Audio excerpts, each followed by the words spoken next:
Gordon Wood, Jack Greene.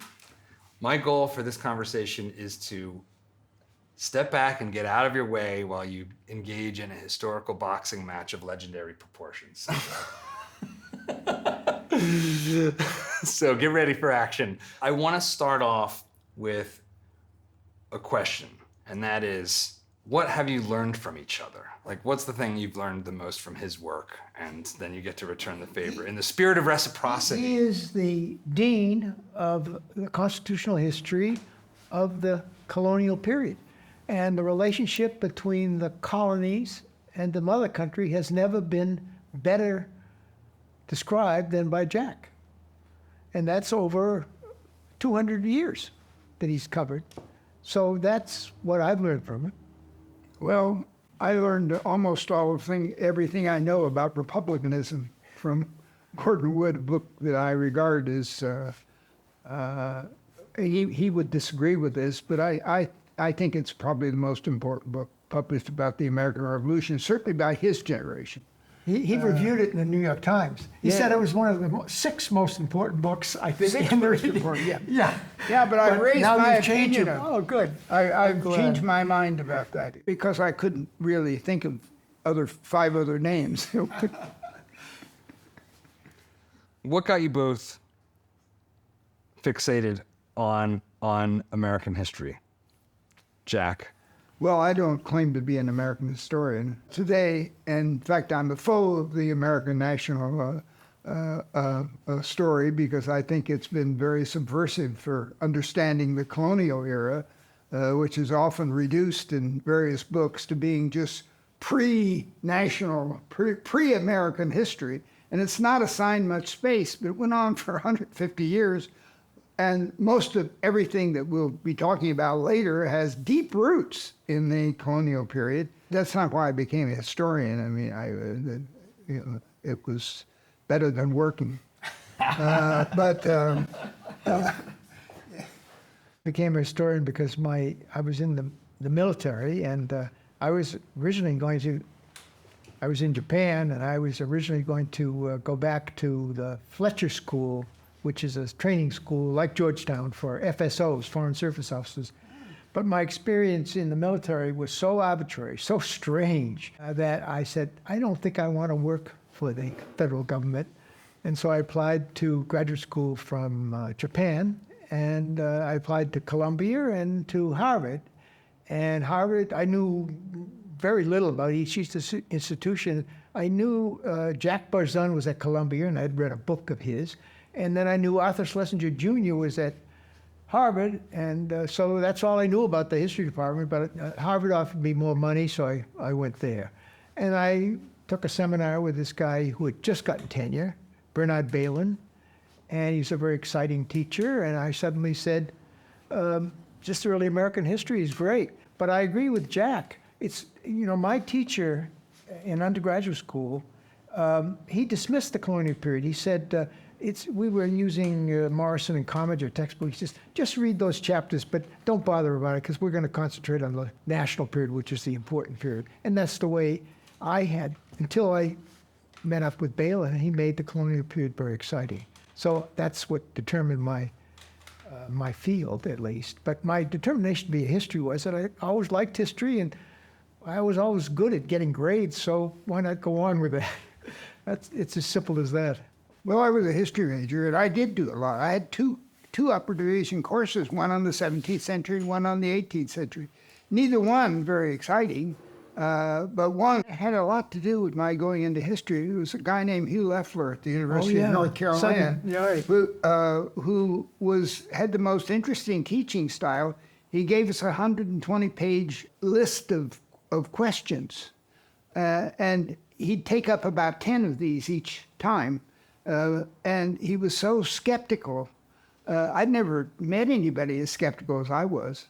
And it was so interesting to me that I got my PhD. I was still thinking about going into the Foreign Service or being a journalist, not doing history. Yeah. It was only after I found out that historians didn't know anything much about the past and that this was an exciting area of looking that I decided maybe I could do try to do this and produce some history myself. Well, we've been together a lot of our career. We spent the time in Indonesia and Australia. Australia during the bicentennial. Seems like a long way off. That's right, 50 years ago, right? Right. 1976. We were just debating whether the last time we'd talked together was in Canberra or in Ujung Kandung in Indonesia. Recount and share, and I'm going to fade into the background when you first met.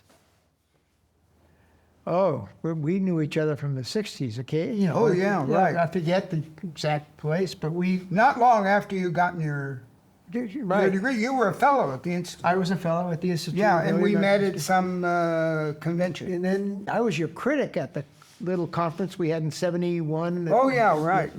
I criticized your paper, what it was, I forget what it was about now, but. Well, I was it was the first stage in my trying to produce a non-reductive explanation for the American Revolution. Well, it was very, And it was informed by category theory, and everybody there was so appalled by my formulas that you abandoned that theory. That was. well, I still that Kept it theory in the I back think of your works. head, at Yeah, least didn't write it about works. But the director of this wrote to me and said, "I don't think we could use your paper because." So I took about a day and just took the category theory out and sent it back to him. Said, Historians don't "How like- did you do this so fast? It's a great piece." And Historians don't like theory, that kind of explicit. I thought it was a lot of fun. What's category theory? What is that? Oh, well, it's mathematics. And I was at the Institute for Advanced Study that year, and I got to be friends with these two I think I theorists. mentioned that in my critique, that you got poisoned by these people. Yeah, you probably did. Yeah. That's right. And I explained this problem I was having with various books I was reviewing, because people would publish something and they would say, "And this was the cause of the American Revolution." See? And it was in some sense, but they seemed to me to be on different planes, in different sectors and so forth. And so what I aspired to do was to produce an explanation for the American Revolution that was non-reductive. And what does that mean, non-reductive? Well, it doesn't just but look, sort of talks about all of these causes and puts them in a relationship to one another. So that's what this was all about. At the point that Gordon did this paper, I'd only done the preconditions. I had also been editing a series of books on all the revolutions, and that series probably had 10, 12 books in it. I was very hip about political scientists' definitions of revolutions and how they thought about them and distinguished among them. But they weren't dealing with the American Revolution, and I thought there was something there that could be done in a short few pages. Let me ask you, Jack, what do you think caused the American Revolution? All these things. You mean just multiple causes, right? Yeah, but they relate. I mean, constant- I think, for instance, that the kind of social factors that people emphasize affect the face of the revolution in every polity, because all these polities are separate, but they aren't really, they don't have a lot of punch. They wouldn't have ever gotten to the stage of declaring independence if it was just those things. Sure. And so that's the kind of thing I'm talking about. The most recent book, I think it's the little book on the constitutionalism. Is that the most recent? That was here. Yeah. All right, yeah. Is it? You suggest that you have got the cause, and you think it's a I don't. constitutional crisis? I called it the constitutional because I was talking about the other things that need to be talked about if you're really going to explain. No, the I just American wrote a book on Revolution. the constitutionalism, but I don't believe that it was a constitutional. It was a constitutional crisis, but wouldn't say that was the cause of the American Revolution. Well, no, but the difference, that was what the argument was about initially. There are Southerners who say that the Civil War was a constitutional crisis. And some point it was. Yeah. But we all No, know. I mean, we all know that it was slavery. None of those 13 colonies thought they'd ever agreed to anything they couldn't get out of. Right? But I mean, I'm But- talking about how constitutionalism can be, at one level, an explanation for an event, but beneath the surface, there's something else going on. And do you think that that's true of the I don't American think Revolution? that- Is there something else going on beneath the surface of the constitutional crisis? I think that the best way to describe it is a constitutional crisis.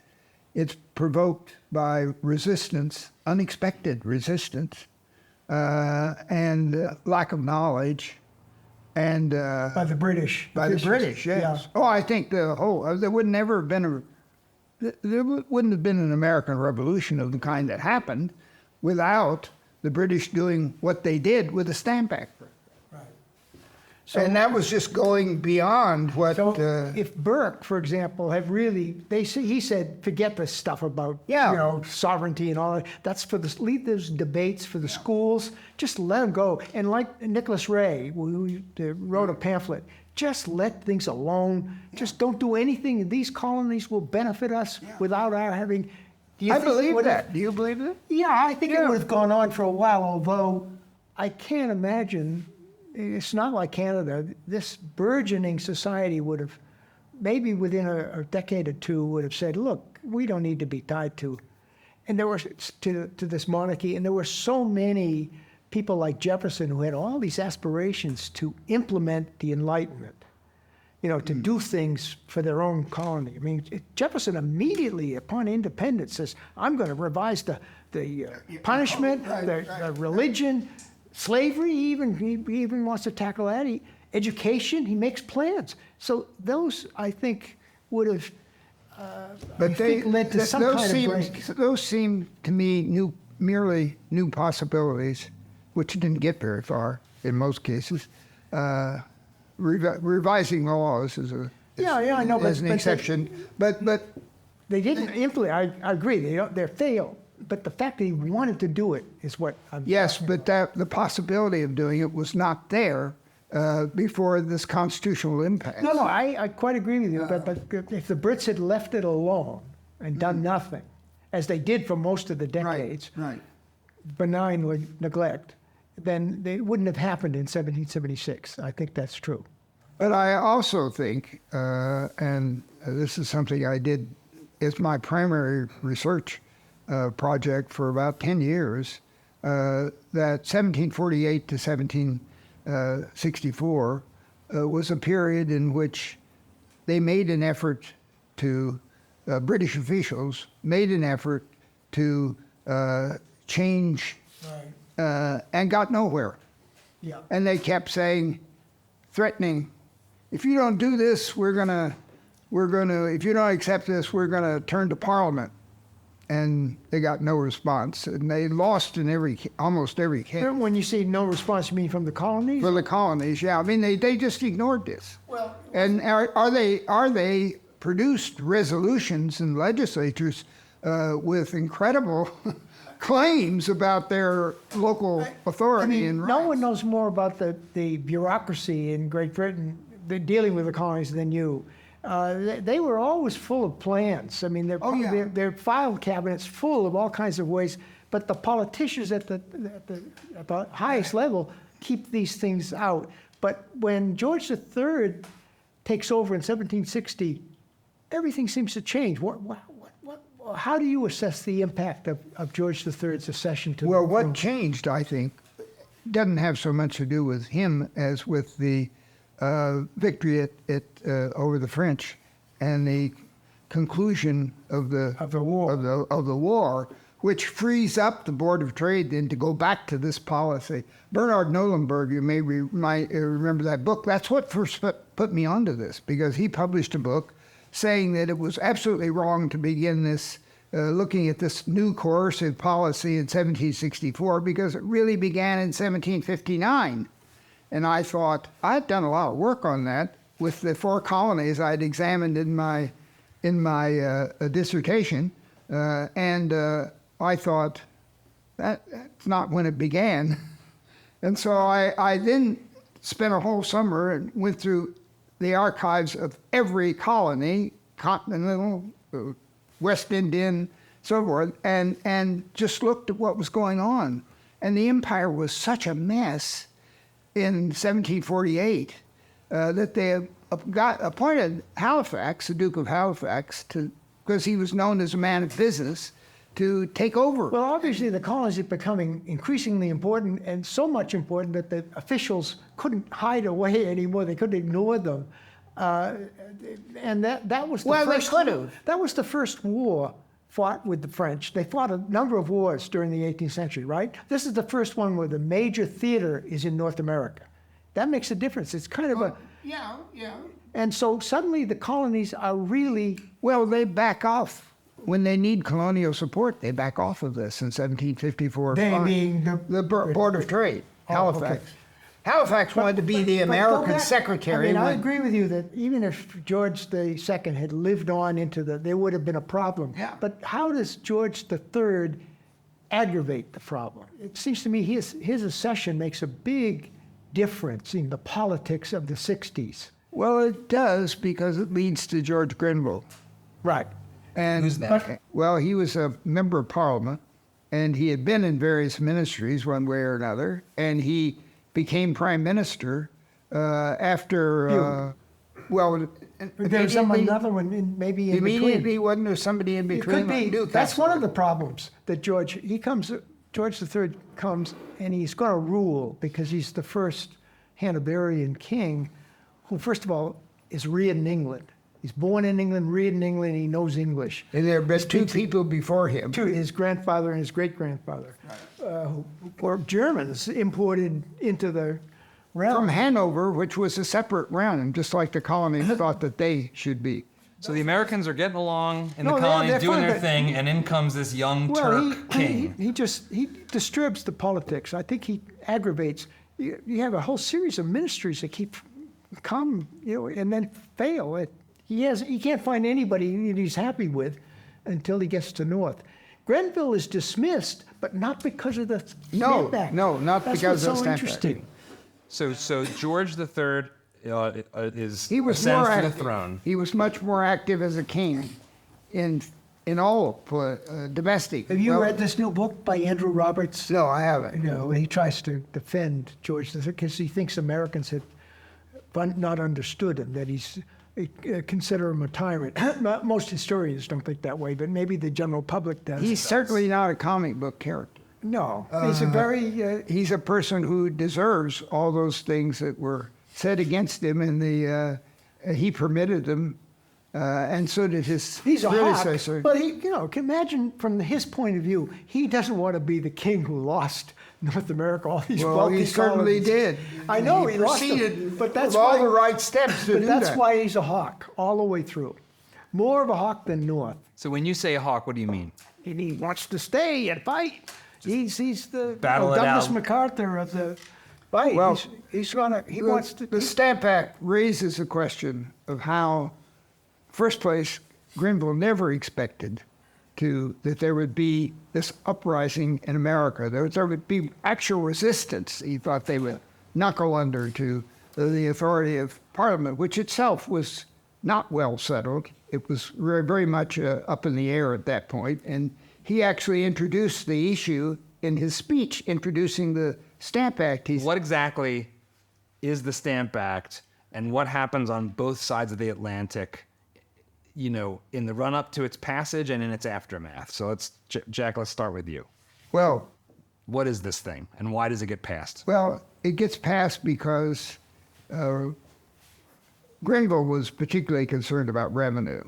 And so he wants to tax the colonies. I don't think he's necessarily in on all these things that are going on at the Board of Trade, all these plans being considered about people like Francis Bernard sending things in saying we got to change the Constitution of the way these empires run. And that's going to require major changes in the constitutions of all these places. Really radical stuff. I don't think Grenville was entirely involved in that, but he did believe very much that Parliament was the last word everywhere in the British Empire, no matter whether anybody had anything to do with legislation or not. And the Stamp Act was seen by colonies as a great innovation because it levied a tax on colonists. What was the tax? Was it The on next stamps? size- Why is it called like Stamp an Act? exercise. Well, you had to have a ever stamp. buy a pack of cards today? We have a little thing on it. That's a stamp tax. All paper When you buy a products, property, you got a stamp on that.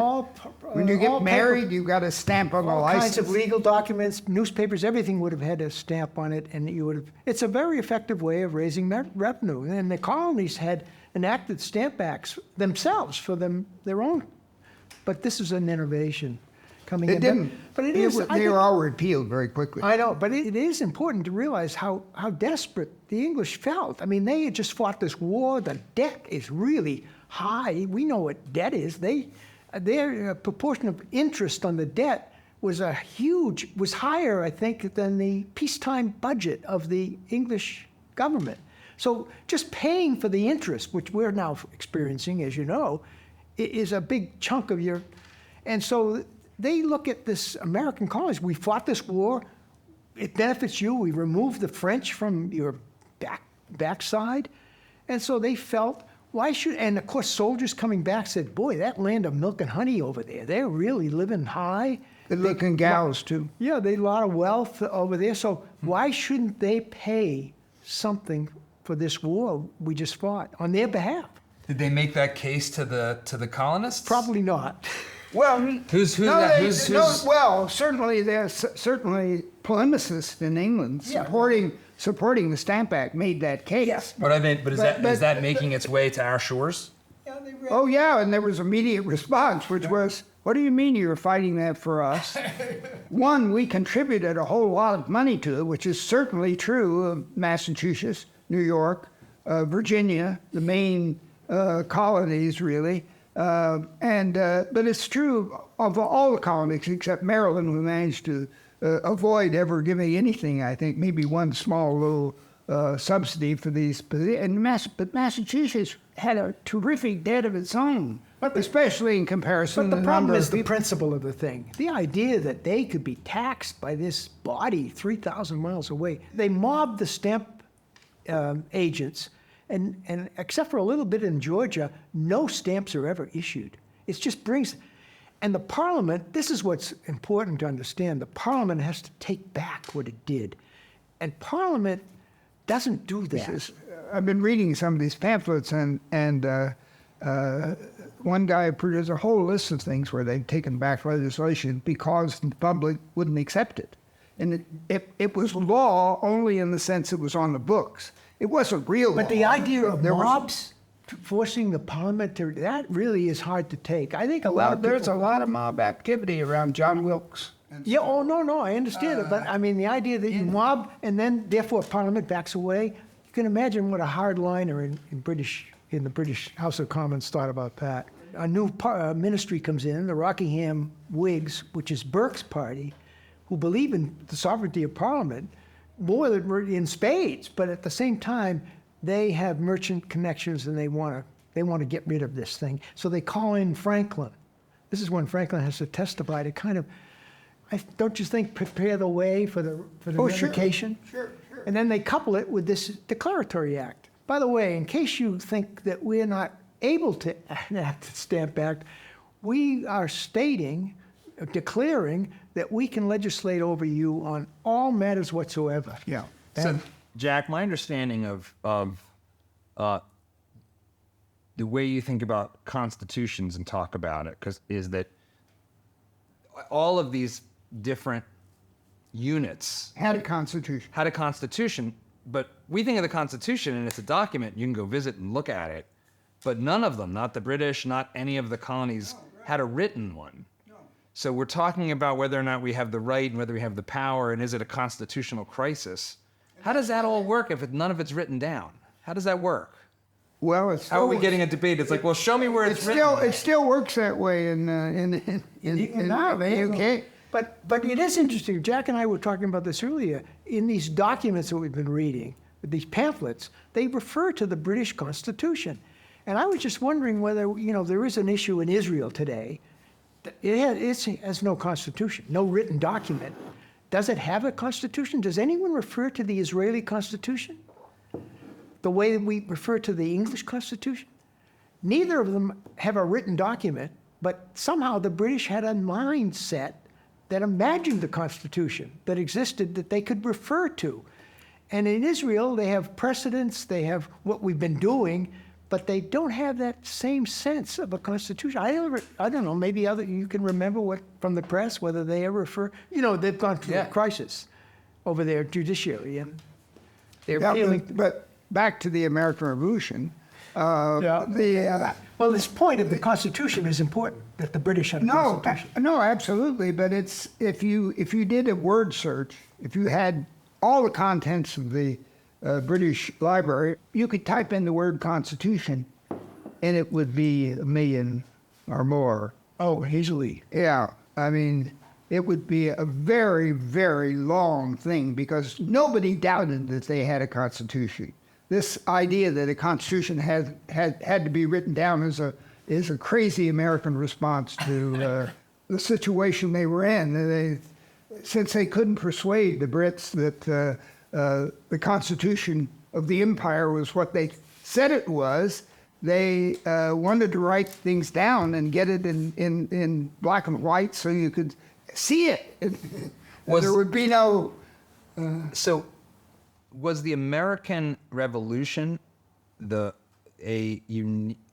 unique from the standpoint of obviously the colonies breaking away and becoming a government of its own and a country of its own. But with this unwritten constitution, was this kind of irresolvable dispute, was this the worst irresolvable constitutional crisis of the British Empire? Or were there others that somehow got resolved somehow? You have two opposing forces, neither of which will give away. Despite big slices of the population who want to obey Parliament in the colonies, and a big slice of the population in England that were appalled that anybody would think of going to war over this question. There were large prudential reasons for not doing that. And Burke was the master of just leave them alone. Leaving that. Pragmatic. But there's also a lot of people saying, what do you mean Parliament's supreme? This is not the way it works. I mean, Parliament cannot violate the Constitution, for instance.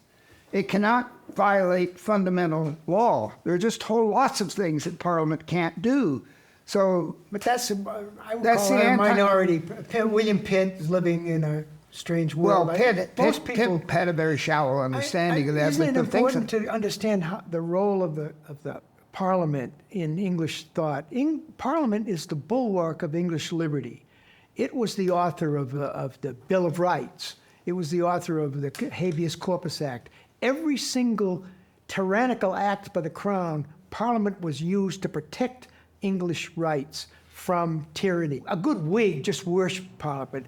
Anybody who wants to be outside of Parliament is crazy, because that's the source, the protective, the bulwark, that's the term they use, the bulwark of liberty. So that's what causes some confusion for the Brits when they see the Americans opposing this institution, which is historically the great defender of British liberty, right? If you take account of pamphlets, British pamphlets on this subject, they're about even. Difference between them is that the ones that favor the American position, some of them are just like Burke, they're just prudential. But others are really challenging. No, I agree. The intellectuals, Parliament passed the Stamp Act 2-1. Yeah, but that's before all this had been. Well, they didn't before realize. They knew the colonies. Well, there is ignorance. There is ignorance. There's massive ignorance. Oh, and I think of the story during the war, the 7 Years' War. Newcastle's in control in one of the ministries, and he gets a message that from somebody Annapolis must be defended. And so he writes back and says, yes, by all means, Annapolis must be defended. We must defend Annapolis. Where is Annapolis? And this is a chief minister. They knew so little, some of them. Now, he was all absorbed in patronage, so he didn't care much about the world. But still, it is appalling that a chief minister should not know where. The first time they really did know much about the colonies was all the reports that Halifax had done on each of these impasses in New York and New Jersey and North Carolina. And who's Halifax? Halifax is the guy I was talking about earlier, who in 1748 he was a man of business, who had the old guy who ran it was Lord Monson, and he didn't do anything. He'd come to meetings and nothing happened. Newcastle is somebody's writing to Newcastle. I can't remember who it is. Maybe it's Bedford. Says we can't have just a hack in here. We've got to have somebody. These colonies are really important to our economy right now, and we've got to straighten things up. They're a mess, and so Halifax tried to do that. He also made Nova Scotia into a big armed naval base. When we hear how important the colonies were for the economics of Britain in the aftermath of this really expensive 7-year war. And we hear today this idea that perhaps Declaration of Independence was put forward out of a concern that slavery was going to be abolished by the British Empire. How do I square those two things in a world where the British seem like they really relied on that? I wouldn't bother. Myself, I mean, it's impossible to think of the British, except for some really powerful thinkers like Granville Sharp, who were objecting for the first time. There's a general objection to slavery. Oh, yeah, there are individuals coming out against slavery. It's so in violation of the Enlightenment. And then there's a case, the Somerset case, in which this slave, Somerset, there were at least 30,000 slaves in England at the time of the American Revolution. Okay. And still 32 of them at the time when slavery was abolished in 1832. There were still a lot of slaves. I didn't realize there were that many. Yeah, no, it's amazing. The Somerset case, Mansfield he's a real hard-liner of the kind Gordon is talking about. But in this case, he very carefully didn't say... Excludes the colonies, right. Right? He didn't include the colonies. It's not applicable to the colonies, his decision.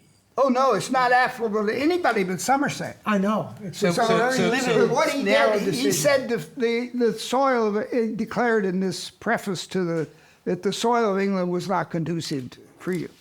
To freedom? Or to slavery, I'm sorry. They couldn't have slavery in this country. This was a country of liberty.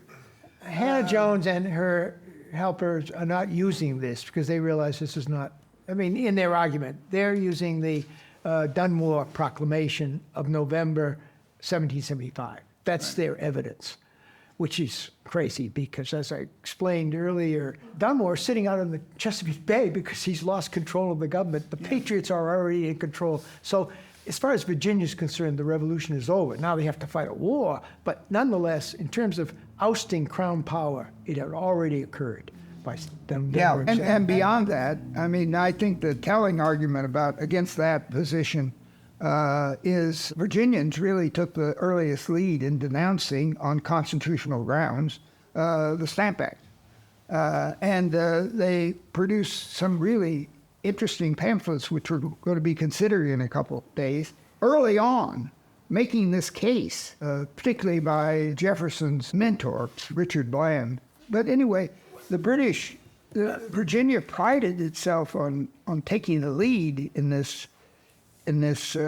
opposition, raising the resistance, and it had nothing to do with.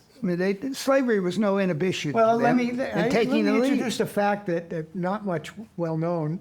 You mentioned Granville Sharp. He was the leading abolitionist. Yeah. At this point, early abolitionist in Britain. In Britain. In Britain. He's Britain. He's a Brit. The College of William and Mary, in 1791, made up trustees, all slaveholders, give an honorary degree to Granville Sharp. Good point. Now, what does that mean? You know, it tells you something about the complications of thinking of Virginia, scared of abolition. Why would they offer an honorary degree to Granville Sharp, who's the leading abolitionist? They were thinking of abolition themselves. They'd like to get out from under, but the Haitian Revolution occurs almost simultaneously with the honorary degree, and that changes opinion in Virginia quite dramatically. I'd like to make an important addition to what Gordon says. A book of mine that's not here is a book called Evaluating Empire, yeah. And it's a book on how metropolitan English people wrote about their empire from the middle of the 18th century to the 1790s. What I discovered in there is that that this anti-slavery is just part of a general measuring of the empire against humanitarian notions that were about everything. We go back to the Townsend. You wanted to hear Yeah. about. They repeal the Stamp Act. Yeah. But they call in Franklin, Rockingham Whigs ministry calls in Franklin to get them out of a mess because they have to back up, as we say, walk it back. And they interview Franklin, and Franklin, who hasn't been in the colonies for a long time, he makes the mistake of referring or suggesting that maybe an external tax might work. Tax on trade, imports might work. For which there are a lot of precedents. Yeah, and so the government, Townsend comes in and he says, if they want that, if they have this distinction, okay. But the Americans really haven't bought into this. Franklin is just, I think, speaking out of turn. He just doesn't really know how his colleagues think. And so they enact this series of duties on imports coming into the colonies, a series that, glass and paint and tea. Yeah, And and we're this- here in Boston, so Yeah, this well, is they- where most of if people Yeah. that know anything about a And- tax in the American and Revolution, the it's, same outburst in every place, and riots and pressure to stop it. I mean, it's just stopped in its tracks. Is the and so Boston- they retreat again. Only they That's way later. they keep the tax on tea. This is 1770. They, Just back down again, effectively, but left that. as a measure of Parliament's as a symbol. supremacy. Right. So you have this tax on stamps that is seen as a complete offense in the colonies, and then you have this subsequent attempt to tap like an excise tax, a trade tax. Yeah, so not an imports. excise tax. It's- Well, the Stamp Act, you're leaving out that the Stamp Act is repealed and accompanied by this declaratory act declaring Parliament's right, which is not original. I mean, it's copied from a similar document. The Irish. In reference to Ireland in 1721, way back then. And Burke, in his explaining how this is going to work, he said, we can pass this act because, as in Ireland, we'll never invoke it. So that's what Americans expected. They didn't like the Declaratory Act, but they didn't protest. Right. They just thought, we Yeah, got rid this- of the Stamp Act. okay. Yeah. So that's like now a pressure. suddenly The they pressure got comes these off a duties little. coming, and Yeah. it isn't the money. You have to understand. Yeah, the money could be a problem, but it's the principle. Especially this is true with the Townsend Act. Yeah, they're using it to raise revenue, and Dickinson is the big pamphleteer at this point. His pamphlet opposing these is the most popular pamphlet in no decade until you get to Paine, Common Sense. And so they back away again. They repeal all of these duties except they keep the one on tea. And it's not really an issue because colonists are getting Dutch tea anyway, and they, which is not illegal, not legal in English eyes, but Smuggling. It is. Smuggled Dutch Yeah, I object to that term actually because Well, smuggling is it's only smuggling with the if English law really does run in America, It's illegal to bring in Dutch tea. So Well- I call it smuggling. well, they're bringing in Dutch tea, but it's not illegal. New Yorkers don't think that when they're doing that they're doing anything wrong. They're just protecting their livelihood, the trade they have with the Dutch. And it's the same way in Massachusetts, which and Rhode Island, which are essentially smuggling centers in English eyes, but not to the local population. They see it as, in law really is what you can And enforce. you want to understand what happens next is Lord North, naively, not really seeing through what he's doing, makes a deal. He wants to bail Who's out Lord- these. remind me, who's Lord North? Is the chief minister. He's not a lord. That's a courtesy title. That's very confusing. He's in the House of Commons. If you are a real lord, you have to be in the House of Lords. You can't be in. But he's got a courtesy to. Let's not worry about it. Courtesy title. He makes a deal with the East India Company. He's going to help bail them out. They're in trouble, just as we're bailing out people, banks now. He's going to help them out by giving them a monopoly of the tea that's going to be bought by the colonists. Well, this gives people who are really eager to, I think, open up things and develop. Someone like Sam Adams. I would say he had his eyes on independence from 67, 68 on. He wants to create a crisis, and he does. And Hutchinson, the governor, plays into it because in every other port, when the tea comes, there's protests, and they force the ship to turn around and go back to This is the East India Company tea. Right, the East India Company tea. Hutchinson refuses to let the ships go, but doesn't do anything. The ship's sitting there with the tea on board. And I think this gives Adams and his cohorts a chance. They disguise themselves as indigenous people. And 10,000 pounds, that is in money, 10,000 pounds of tea is thrown into Boston Harbor. This is really a big deal. I mean, that is something. You're destroying private property. And that's But probably they- millions of dollars in value by today's Millions of standard. dollars. Millions, That's right. yeah. 2 years or a year earlier, the Rhode Islanders I know. had done something far worse. I know.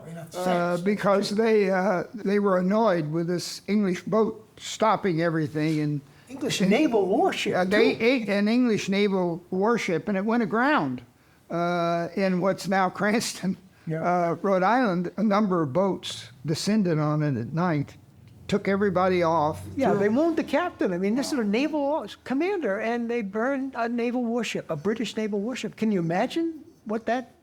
So I'm we with all Ed- learn I'm about with- the I'm tea, with- but meanwhile they're burning warships, and we're not taught about No, this. it's before it's 2 years before the tea. 72. I think the response to the Tea Party was very much conditioned by the aftermath of the burning of the Gaspé, which was the name of that, because the English were enraged about it. Right. And they Appointed a commission. And they appointed a commission, sent them to Rhode Island. They couldn't find a single person who ever heard of the Gaspé, or did anything. And so they threw up their hands. They produced a report. We couldn't do anything. And there was really Nobody will testify that dismay. you got no case. You got no dismay case. about it. Wasn't really. And they law. wanted- the ship wasn't legal there in Rhode Islanders' opinion. So why should they help? So But the aftermath, Jack's right. I mean, the Tea Party, they're going to do things differently. They threatened to bring people to no more trials in the colonies. We're going to bring them to England. That's what was a big turning point toward independence, was those Coercive acts. the coercive acts. Yes, Really fundamental. yeah, right. so what are the coercive acts? Where there were things in response to the Boston Tea Party. Very serious. You want to sum them up? Well, there were 4 of them, and the biggest one, the most important, the most threatening was they just revoked the Massachusetts Constitution. Right. The charter. They just took it away. And they revoked the charter, but Yeah. they also interfered in other ways. What does that mean when they revoke the charter? What does that? Well, if you had a charter to have a business selling Coca-Cola in Boston, and the legislature just took it away, you couldn't do it anymore. But you're saying they took away the charter for the Colony. state of the colony of Massachusetts. Yes. So what? They closed the port of Boston. They take away. Yeah, they closed and the port of Boston. They do away with all town meetings, except once a year to vote supplies, but you can't hold a town meeting in any part of Massachusetts. This is such an incursion into the internal affairs you can imagine. And unenforceable. Totally. I mean, they had the Navy to block off Well, Boston they port. eventually sent an army in, as you know. Yeah, right. But this is Well, a they real already had an turning army there. To They some had, extent. yeah, two, But they appointed two regiments a general, Gage, as general, as as governor. governor, and then told him at just before Alexei and Concord, told him to not let these supplies get into the hands, even if he had to defend it. John Alden published a really interesting letter from the ministry to Gage with this command in it. And so they really started the war. That leads to Gage going out to Concord to protect these arms out there. And Paul you can- Revere. You can see Paul a series Revere of. But the coercive warned them. acts really are the turning point. I mean, from that moment on, it seems to me. So there's all There's this no going- kindling building, and Oh. that's the thing that's the flame that But the leads to Brits the. don't realize what they think that it's a Massachusetts problem. They got a bunch of Puritans there who are left over from the 17th century Republicans. They simply think it's a mob kind of thing confined And to then nobody Massachusetts. else will support Yeah, them. right. They miss. But everybody else supported them. I know. All the other colonies supported them. It's crossing the Atlantic kind of bias towards risk takers, and Arthur Brooks says like ambitious riffraff. Is there truth to that? That as a historian you can see evidence of? They didn't. I don't think they thought they were leaving England in that No, sense. right. They're not leaving the protection of the English Constitution. No, They are enthusiastic about the accession of George III. In fact, some people have argued they were more excited than people in England itself. I mean, they never seen the king. Absence makes the heart grow Right, stronger. They just were they were proud of being Englishmen. I think they took, because this is the greatest nation in the world at this point. You understand that? That's a- after the Treaty of Paris. yeah, this is the greatest nation in the world with an empire that rivals Rome. And they love to say that. Yeah, and they're proud of being part of that great empire. So, I don't think they felt alienated. They don't see themselves as leaving that world. That's the whole point. But I think their experience in the New World probably did make them much more sensitive about violation, and especially because these rights were always being challenged by somebody back in England for decades, and they can handle that because they just refused to do what was asked of them. Well, English stuff required; they had to do it, and they were nervous, anxious. And the real importance of the 7 Years' War is not what the English said. We got rid of those French people. Now we don't need you there. The Americans said, now that the French aren't there, you can oppress us. And that's why you kept an army here. Why would you keep an army here? We don't need it. You never defended us before the 7 Years' War, which is basically true. Defense, from the very start of the colonial period, the Crown made it clear it wasn't paying any money for defending them from anything. They estimate it's going to cost £300,000 a year to support all these, because all these troops are out there to protect us against the Indians, and there are still, of course, 50,000 Frenchmen in Quebec. But then, of course, what happens in the late 60s is that some minister says, hey, it's costing a lot of money, because you have to bring food in and everything for these forts. So why don't we bring the troops back and put them in Boston and Philadelphia and New York, and they won't have to support. Is this where we get to quartering soldiers Yeah, in right, people's exactly. homes? So it's all done to save money, but then, of course, the colonists say, well, I thought these troops were out there to protect us from the Indians. Now they're bringing them back into our city. And, ministers make decisions, as we do today, the craziest ground. Sometimes we'll save money if we do this, but then they don't realize the impact of what they're doing. And so you have these troops moving in, and into Boston, you got a population of 15,000 people, 4,000 troops. Think about that, the proportion of troops to people. No wonder you have a Boston Massacre. That's the kind of thing that happens in 70. So all of these things come together to slowly wean or take away the affection and the respect that these people had for the British. So as we start to, wrap up our conversation, we come back to this moment in the Declaration of Independence. You've laid this foundation for this transformation of these British subjects across the Atlantic who maybe even see themselves as more English, more passionate about this unwritten English constitutional law than the crown itself. The true heirs. The true heirs to the British, legacy. Constitutional tradition. Yeah. Prior to us filming this conversation, I got the benefit of hearing both of you speak separately about the Declaration, and I got the impression that there's some differences between the two of you about the importance of that document as a singular moment. So I'd just like to hear each of you. How important is the Declaration of Independence for codifying or bringing to light what becomes like the American values, the things that we now say, this is what it means to be an American. This is what we believe. How important is that document at the time? Like, Jack, let me start with you. That's a very difficult question to answer because it's on so many different levels that you could talk about it.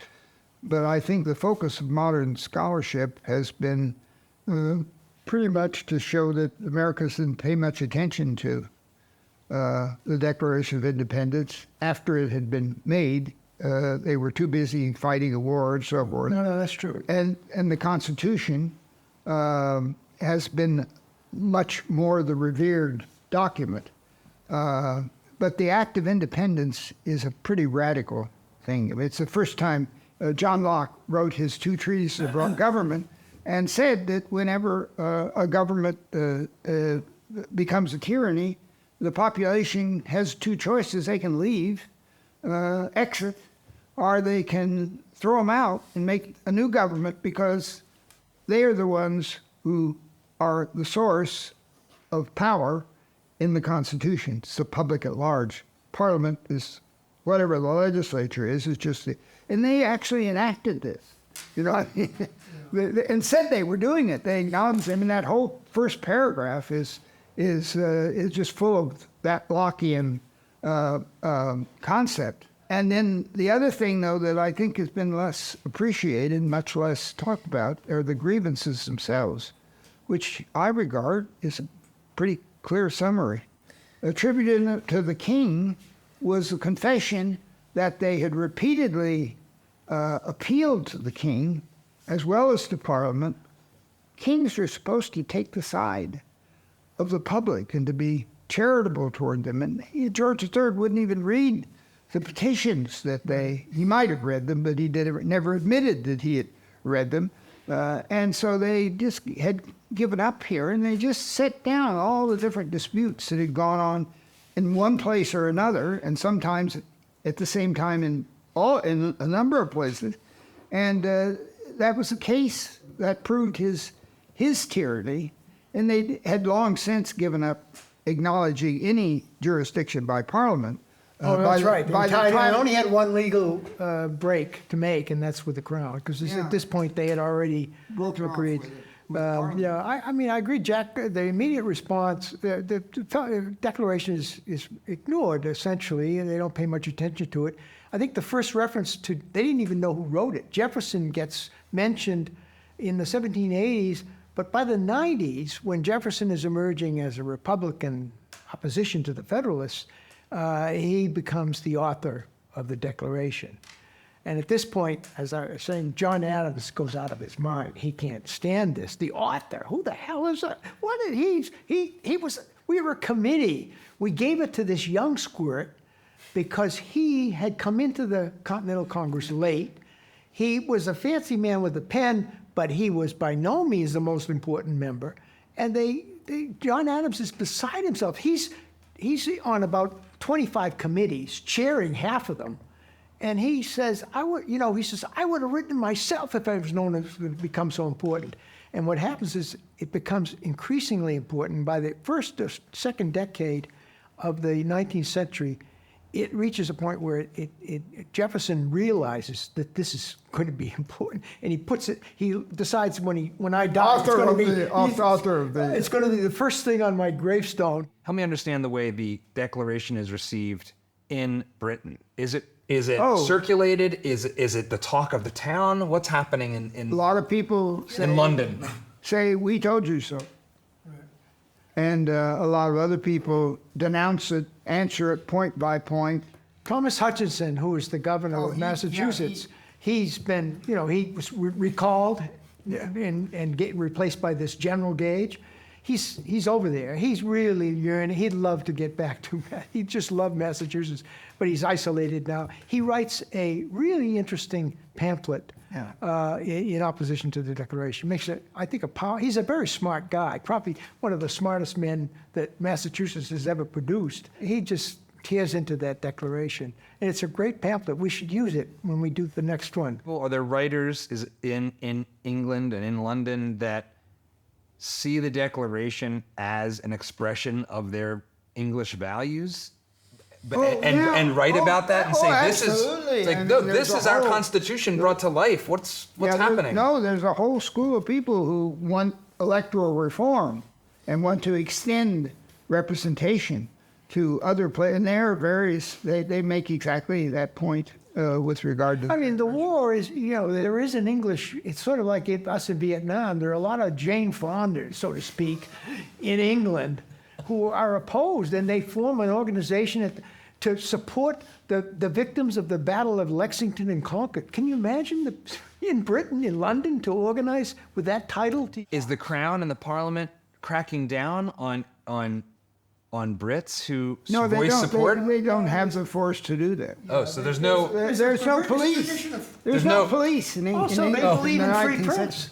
So they Where do you think we get our idea of the freedom of the press? Their response is to hire people to produce pamphlets to support their position. They do all along. So the government has to do that. This is not people willingly. Well, there are some. There are some, right. But they hire Samuel Johnson, for example, to write a pamphlet. It's a terrible pamphlet, but he's immortalized because he says, "How come we hear so many yelps of liberty from the drivers of Negroes?" He said. I want to go back to the Declaration of Independence for just a minute, and that is that this phrase, which is an invention for the time, pursuit of happiness, Yes. is quite important because, historians have said that. He's got a book with that title. Yes. Yeah, right. I think it's sitting there, isn't it? No, it's plural. Pursuits. Oh, okay. That's a big difference. The idea of the pursuit of happiness, because what normally is in that trilogy is life, liberty, and property. That's John Locke, That's Locke, right. That's Locke, and that is, but it's also lots of other people, well before Locke, as a matter of fact. Jefferson, I think, probably was the author of that, and he got it from the Virginia Constitution. Well, there are lots of people talking about happiness, of course. Yeah, but George Mason, who is the guy who wrote the Bill of Rights for the Virginia Constitution. Yeah, and he has that phrase. Pursuit of happiness? Just a month or two before. So this is an actual document constitution at this point. Yeah. Yes, it is. I mean, they know they're going to... So they're starting to draft documents for these states. South Carolina and Virginia particularly are very early drafters of constitutions. That's true. They all leave to go back home. In fact, somebody says, one of the members of the Congress say, everybody's going because they're going back to write their constitutions. Yeah. And they can't... And when you say leave, where are they leaving from? They're leaving from Philadelphia. Okay. To get These back. people were in Philadelphia. Yeah, they need a quorum to get for the Congress, and everybody wants to write a constitution. So that's a problem. Jefferson leaves. He writes a declaration, then runs back to Virginia. He wants to get on the action. That's where the action is. Of course. It's not in Philadelphia. It's in Williamsburg. Yeah, when Jefferson says my country, he means Virginia. And he's really keen on writing that constitution. So help me understand this moment. Representatives from the 13 colonies have come together in Philadelphia. Delegated by Yes. by their states. So these bodies in the colonies, What are they that are doing this They're delegation? elected. They're elected legislatures. Every colony has an elected legislature. When the royal governors were there, they would dissolve the legislature, which they could do. Then they would form a Congress. They called themselves. The legislature would just come together The same bunch illegally, would same just body. go down to the tavern. But once you got rid of the governors, because they're forced out, they have to sit like Lord Dunmore, he's sitting in a ship. That's the only way they could do it. And so then they reconstitute themselves as a House of Representatives. Although I think they remain a Congress until they draw up their constitution. A convention. They use the term convention or Congress. Right. So you have all of this creation Going of on at once. democratic organization of congresses and legislation. Not exactly democratic, but it's Well, representative. It's Republican. representative, right? It's like Yeah, these representative. people that are in this Congress in Virginia that They've been elected. they've been elected by the Right. public. Hey, it is democratic in their terms. I mean, where else is there more democratic society than in America in the 18th century? So by modern standards, of course it's not democratic. There women don't vote, young men without property don't vote, Slaves can't don't vote. So, but that's not the measure. The measure is the measure is where else is there a more democratic system in than these colonies? And the English only, maybe 1 out of 6 has the suffrage. In America, it's 2 out of 3 adult white males have the suffrage. That's no place else in the whole world has that kind No, of suffrage. that's true. And So- that's very important. so And it's that's what makes the transition to republicanism I know. so easy. It makes relatively these easy. critics today look back and say, what an undemocratic world they lived in. Do they know anything? These people who say that?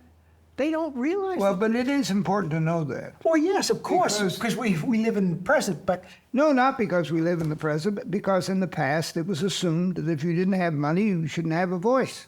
yeah, well, Or you also, didn't have land, you hey, shouldn't have a voice. If you had no will of your own. if Yes, you were- exactly. Any That's the- dependent person, like a woman, is dependent on her husband or her father. She lacks a will. She And can't- Catholics are dependent on the Pope. Right. This was the argument? Yeah, yeah, right. Well, the English are so Protestant that they're the Protestant leaders of Europe, so they identify England, Protestantism, they go together. Right. But it's really a mess or unhistorical to go back and criticize people for not being like us. You said that the pursuit of happiness was taken from the Virginia. I think believe it might have been- Jefferson had been involved in this and had this stuff sent to him by Mason, as a matter of fact. But this means that there's drafts of a Virginia written constitution before Yeah, the Declaration is written. Yeah, sure. So they're working on this stuff. Oh yeah, Lots of- no, that's true. They go back. They immediately know. They know there's going to be independence, and so they want to get in on the drafting of their state They constitution. make one last try, and at John Dickinson's insistence, and they humor him. Yeah, Dickinson's a sad career because he was a leading patriot, in 1767, writing that famous pamphlet on the Pennsylvania farmer. He's a wealthy lawyer, of course, but he calls a Pennsylvania farmer. And then he doesn't sign the Declaration. And he never recovers from that in a sense. He's at the federal convention. There's something, when you didn't do that, you sort of missed the moment. You lost. And he never recovers, I think. His reputation, so on, never recovers from that. He was lionized, however, at the time of the Townshend Act because Oh, yeah, he was these the letters leading from- patriot. You both have criticized the 1619 Project's flaws and its arguments, especially for an African American who wants to understand their connection to the history. Is there a healthier path to integrate the Black experience into our story? Well, if As you want to be historians? historically accurate, as I said earlier, we were the first in the world, in the history of the world, the first states. It was the northern states only to abolish slavery where it had previously legally existed. There's no other example. Every state, northern state, Abolished slavery. Eight states. Slavery was legal. What's important, I think, is to realize that slavery was legal in every state, every colony. That's right. It was abolition in 8 states, and that had a powerful impact on that's on 8 out of in the 13. Yeah, The majority of states, now, the numbers are small because there are only about 50,000 slaves in the North, and you have 400,000 in the South. Yeah, So they it's a constitute a different third of- order of things. And They constitute a third of the population, I think, in the United States. no, it's 20%. 20%? Yeah, at 1790 in the first census. But that's still an important point to make, that they did have this abolition movement. And it had a powerful effect. That you can imagine the Brazilians going along thinking about, well, all of a sudden, they counted on the this northern colonies to be supportive of slavery. You have this impact that was worldwide. There's an abolition movement, and it's actually implemented. And if you were a Brazilian slaveholder or a Spanish Cuban slaveholder, you might, and I think the slaveholders in Barbados and Jamaica worried too, because the air was changed. I mean, there were these individuals who were speaking out against slavery, but here you had governments taking a stand. And the United States took the lead in abolishing the slave trade as well. So this all has to be emphasized so that you get a balanced picture. Slavery was not abolished in the South, sadly. It took a civil war to do that, but it was a civil war. And the freeing of slaves in the North did not abolish racism. No, that's the sad point too. Right. They found all kinds of ways to... serfdom. You had a kind of serfdom in South. In the Well, South. that's not only in the South, in Rhode Island, for instance. I mean, there's that student of your You mean college. as late as the 19th century? They had Yeah, in the still 19th had century. serfs, Yeah, I mean, that was a powerful book Well, she that's wrote right. because, They because just never- they were even denying in Massachusetts that they had ever had slavery. I think we have to face the fact that it's not till the 1960s that blacks Yeah, began that's why to reasonably accept it as equality. And since then, it's been a struggle. But that it really isn't. They aren't full citizens in any way until the 1960s. I mean, can you no wonder blacks were bitter when you have that kind of. This is 58. I mean, it's just incredible. So we're going through a tough time with race, but I think we have to be honest about what happened. It's bad. The truth is bad enough. Why distort it? Why make up things? Why distort when the truth is horrible enough? You know, in 2026, it'll be the 250th anniversary of the Declaration of Independence. I guess my question is that we have this document, and however it was considered at the time it was written, we have it still. So the question is, what is its utility for us as a unifying tool going forward? Because if you take it seriously on its face, it doesn't. offers universal equality to every person, and the pursuit of happiness to every person, no matter their background, no matter the color of skin. When I read it without context, just as a document, that's what it says to me.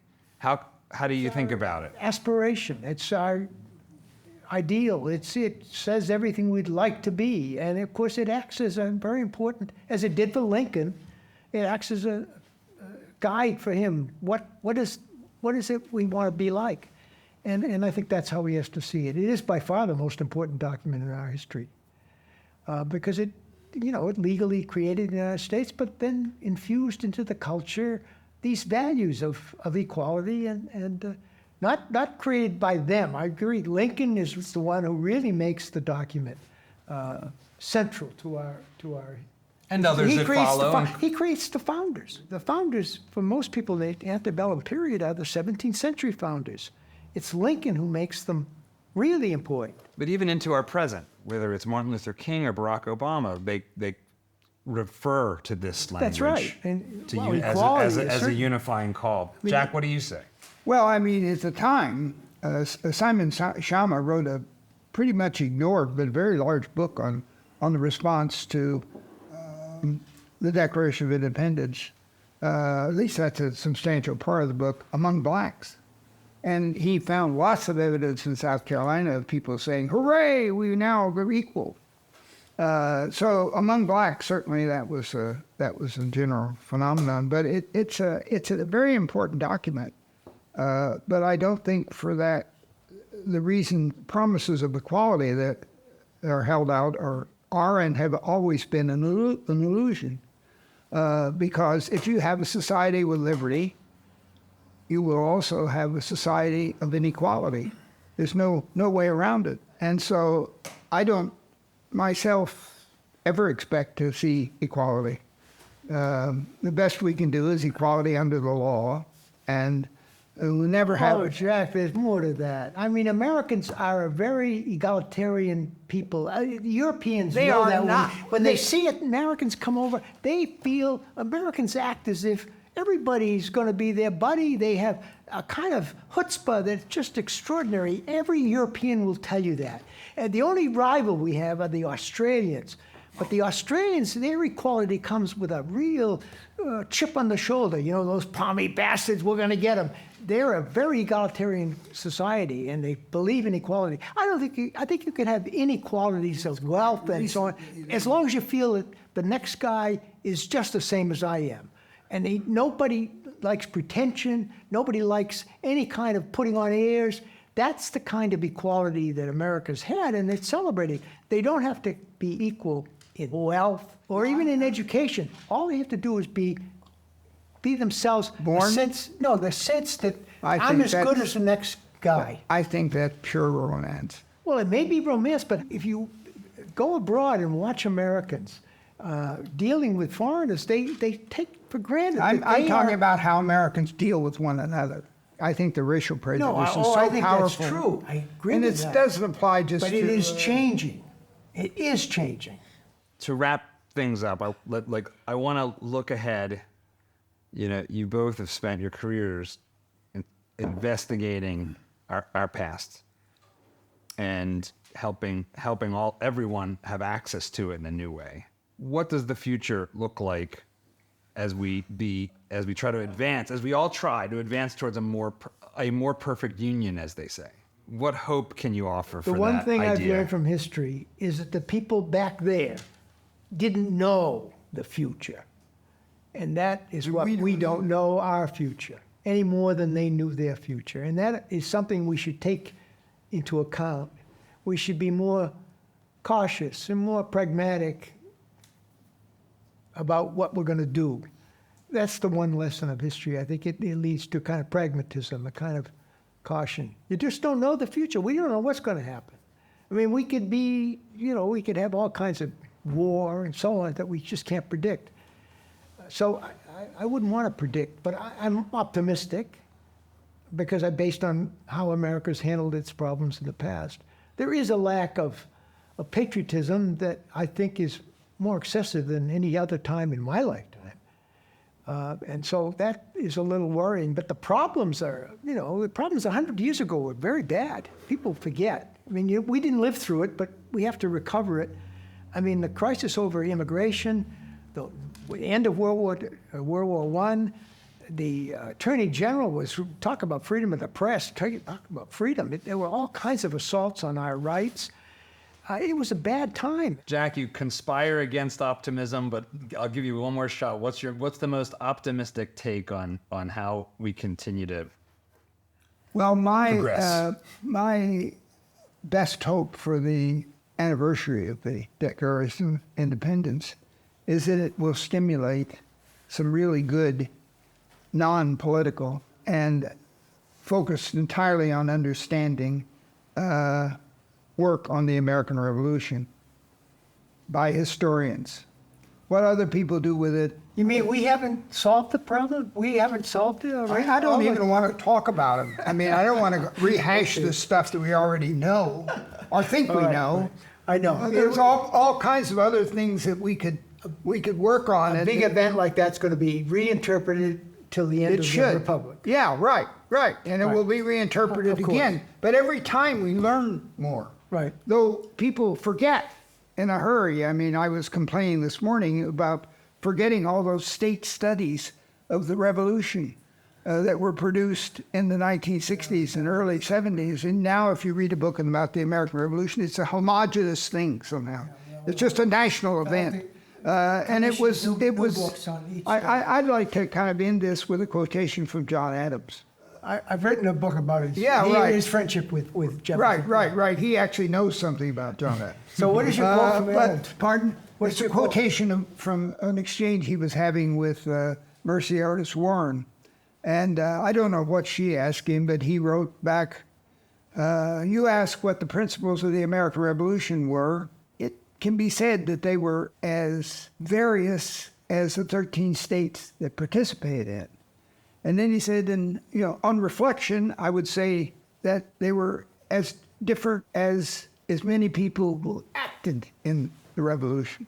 And I think that's true in a fundamental sense. If we could ever get that deeply into the subject, and I'm all for doing that as far as we can, and whenever we can. So I think we should make good use of this. Yeah, but the profession should make good use of it. We've had a long career together. It's been wonderful. Right. Jack, Gordon, thank you for participating in this conversation. It's been illuminating and exciting for me, and I think for everybody watching. We've enjoyed it too, I'm sure. Yeah, I have. It's always good to get together, argue about history. And that's what history is about, arguing. And we don't disagree really on very many things. So.